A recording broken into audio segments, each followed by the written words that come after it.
Wednesday's early morning horror is the latest in a long line of terrorists using vehicles to attack large crowds of people around the world. Now, top security experts tell Chief Investigative Reporter Stephen Stock they're worried there could be more attacks with vehicles used as weapons. The early morning tragedy on Bourbon Street marked the 12th time since 2017 somewhere in the world where a terrorist used a vehicle to plow into a crowd of people. It's a trend that troubles law enforcement, what they call soft targets for attack, because those targets are so difficult to establish effective security to prevent. I think that we were going to see these style of attacks continue to happen. Mike Matranga knows about the potential harm of attacks like this one on Bourbon Street firsthand. He planned how to stop those attacks as a Secret Service agent for more than a decade. He now owns a consulting firm in Houston, teaching local and state governments how to make hospitals, schools, and infrastructure safer. What I found troubling was in today's press conference, the governor stated that they have made the adjustments to mitigate that from happening again. Well, my question would be why wasn't that done in the first place? Matranga admits that in cases of lone wolf attacks like this, there's little that law enforcement can do to totally prevent them. Looking forward, you concerned about the Super Bowl? It's going to be here. Mardi Gras, I mean, these are soft targets.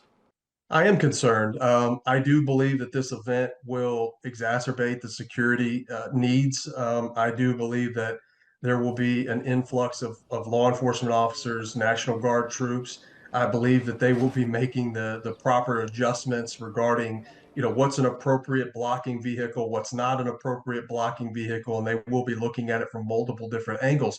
But it should not take the death of 14 individuals to do that. That should be standard operating procedure moving forward, whether it be in New Orleans or whether it be in small town America. We have seen this before. Craig Fair served more than a decade in the FBI, including leading counterterrorism efforts. He's now senior security consultant at Mission Centered Solutions in Colorado. Do attacks like this worry you that we could see more soft targets targeted? Absolutely. Absolutely. The U.S. government, and specifically the FBI, who's in charge of the New Orleans investigation, cannot afford, either before an incident or after an incident, to not look at the indicators, to not keep their investigative eye on the ball, because the consequences are dire. The FBI says the suspect, Samsudeen Jabbar, was a former U.S. soldier who had been radicalized and was a follower of ISIS. Fair says Jabbar's decision to use a truck to inflict damage is not unusual. Fair says ISIS has openly encouraged followers to use so-called weaponry at hand, including vehicles, to cause harm. We will continue to see less sophisticated forms of attack like this is probable, and that is based on recent history. So what does this mean for upcoming events such as the Super Bowl and Mardi Gras? You heard me ask. Well, both experts tell me they expect higher levels of security at those events, so they're probably going to be very safe. It's other mass gatherings in other cities around this country where they are worried that more vigilance is needed, more government action, and more attention by the public to prevent something like this from happening. And Stephen, since it's so hard to stop someone from becoming radicalized, right, and they do it sometimes without obviously the lone wolf knowledge. is, yes, that's right, the lone Liz. wolf.